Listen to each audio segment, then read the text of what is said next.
أهلا ومرحبا بكم أعزائي الطلبة في كل بيت وفي كل مدرسة. معكم مستر عزت في قناتي عمو زيزو. يتجدد اللقاء مع مادة الفيزياء للصف الأول الثانوي للترم الثاني ودرس جديد من دروس مادة الفيزياء وهو طاقة الوضع. هشرح لكم درس النهاردة بطريقة مبسطة ومفصلة جدا، وهتلاقي في الآخر ملخص كامل للدرس، وهتلاقي أسئلة وهتلاقي امتحانات وهتلاقي واجب حضرتك هتحله وتبعت الإجابات في التعليقات. لو احتجت أي مساعدة في المادة ما تترددش، اكتب في التعليقات هتلاقيني دايما موجود. قناتي هتساعدك تذاكر أونلاين من البيت من غير ما تروح دروس خصوصية، وتوفر الوقت والمجهود بجانب متابعة دورية مني وأسئلة وامتحانات ومذكرات. ما تنساش تدعمنا وتشترك في القناة عشان توصلك فيديوهاتنا أول بأول. عايزين نوصل الفيديو ل1000 اشتراك و1000 مشاهدة بدون تأخير. يلا نبدأ في درس النهاردة وهو طاقة الوضع.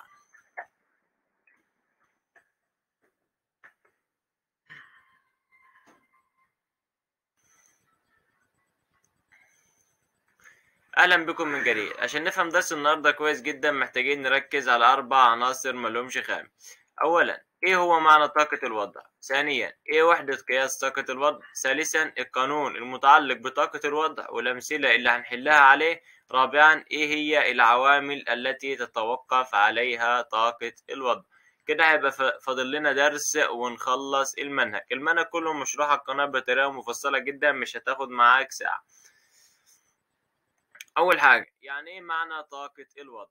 طاقة الوضع دي عبارة عن طاقة الجسم بيمتلكها نتيجة لتغير موضعه أو حالته. يعني إيه؟ عندنا الشخص اللي رافع الأثقال اللي قدامنا ده غير موضع الثقل من تحت لفوق فاكتسب طاقة وضع. ده هو ببساطة معنى طاقة الوضع.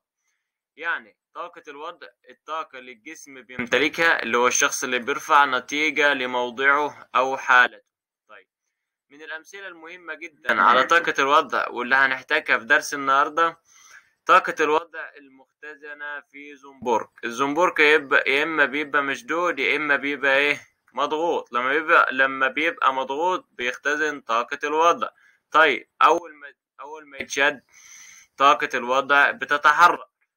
طيب، جميل أوي. يبقى كده عرفنا إن طاقة الوضع ديت الطاقة اللي الجسم بيمتلكها نتيجة لموضعه أو حالته، ومن أمثلتها رفع الأثقال والطاقة المختزنة في ملف زنبرك. طيب، جميل أوي. قشطة مستر، كده أخدنا العنصر الأول. يلا بينا بسرعة على العنصر التاني وهو وحدة قياس طاقة الوضع.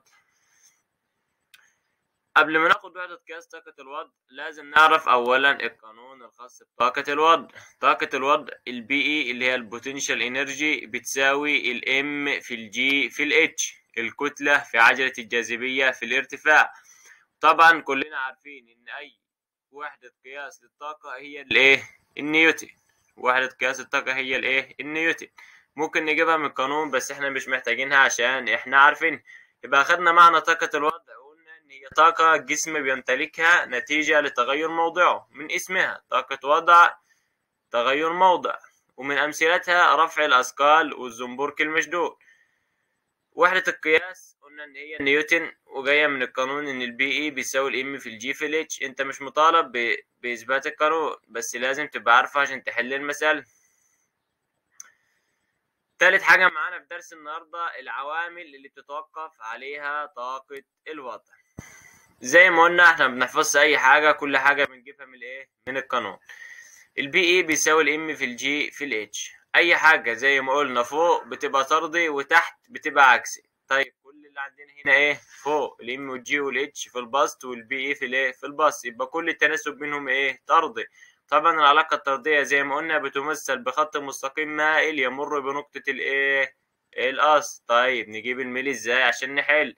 زي ما قلت لك قبل كده، اي حاجة مش موجودة على الرسم هي الميل.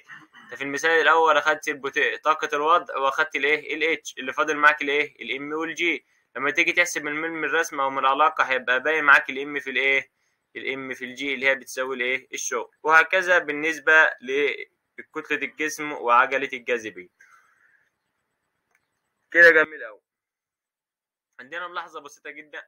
لو رفعنا جسم كتلته ام من وضع مثلا وليكن ايه الى وضع وليكن ايه ب، فانه يبذل شغلا يحسب من العلاقة الدبليو بتساوي الام في الجي اتش فاينل اللي هي ايه الارتفاع، الاتش فاينل اللي هو الارتفاع اللي الجسم وصل له، ناقص الام في الجي في الاتش ايه اي اتينال اللي هو الارتفاع اللي الجسم كان ايه كان عنده، اللي هي ببساطة يعني التغير في طاقة الايه الوضع.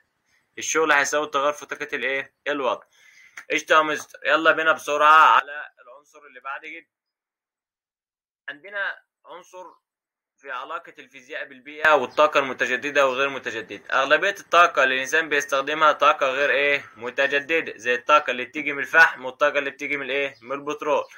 بس في توجه حديث إن هم يستخدموا طاقة متجددة محافظة على البيئة، زي طاقة الرياح والطاقة الإيه الشمسية والطاقة اللي بيجيبوها من مساقط المياه والشلالات. في مقارنة مهمة جدا بتتكرر في الامتحانات كتير، عايزك تركز عليها، اللي هي المقارنة بين طاقة الحركة وطاقة الايه الوضع. في 5 عناصر للايه للمقارنة. اول حاجة المفهوم، طاقة الوضع وطاقة الحركة. طاقة الحركة من اسمها طاقة الجسم بيمتلكها نتيجة لتحركه، طاقة الوضع نفس الموضوع، طاقة الجسم بيمتلكها نتيجة ايه لوضعه. العلاقة الكي اي كينيتيك انرجي بيساوي نص ام في تربيع، والبي اي بوتنشال انرجي بتساوي الام في الجي في الاتش. العوامل المؤثرة زي ما موجودة في القانون، وحدة القياس اي طاقة زي ما قلنا هي الايه هي الجول. صيغة الابعاد وزي ما خدنا في الترم الاول. ده مثال عشان نبسط ونوضح درس النهارده بطريقة ايه سهلة. جسمان اكس وواي كتلة كل منهما 10 كيلو جرام، موضوعان على سطح الارض. قام شخص برفع الجسم اكس. ما دام قال لك برفع يبقى هنستخدم القانون اللي كنا قلناه في ايه في اخر الجزئية الاولانية، اللي هو جسم بيتغير موضعه من ارتفاع اتش اي الى ارتفاع اتش اف، زي ما هنشوف في الحل دلوقتي. على ارتفاع 2.5 ورفع على ارتفاع 1 متر ورفع على ارتفاع 2.5، وعجلة الجاذبية 10 متر على الثانية. الطالب يحسب التغير في طاقة الوضع. طبعا التغير في طاقة الوضع بيساوي الشغل المبذول زي ما احنا لسه قايلين. أي حاجة نحطط تحتها خط أحمر دي المعطيات اللي معانا في المسألة. طريقة حل المسألة زي ما قلنا بتبقى إيه 3 خطوات. أول حاجة بتكتب المعطيات، تاني خطوة بتكتب القانون، تالت خطوة إيه بتعوض. المعطيات زي ما موجودة قدامنا في الشكل. القانون زي ما احنا عارفين الدلتا بي إكس هيساوي ام جي في الدلتا اتش في التغير في الايه في الارتفاع. طيب الام بكام؟ الام ب10، والجي عجلة الجاذبية الأرضية زي ما عارفين إن هي بكام؟ ثابت دي ب10. في التغير في الارتفاع الجسم كان على الأرض وارتفع إيه 1 متر، يبقى 1 ناقص إيه صفر، يطلع معاك 100 جول. بالنسبة للجزء الثاني التغير في الارتفاع ارتفع من صفر ل2.5، فالناتج هيطلع معاك 250 جول. الاختيار الصحيح هو رقم ب. رقم كام؟ رقم ب. ده مثال بسيط وضحنا بيه درس النهارده، واهم حاجه بس تكون بتعرف تتعامل مع المسائل، لان القوانين كده كده هتبقى معاك او هتجيلك في ورقه. طيب جميل قوي. لو قدامنا ده واجب حضرتك هتحله وتبعت رقم الاجابه في التعليق. لو احتجت اي مساعده في الماده اكتب في التعليقات، هتلاقيني دايما موجود ان شاء الله. ده ان وصلت اساسا للحته دي في الفيديو.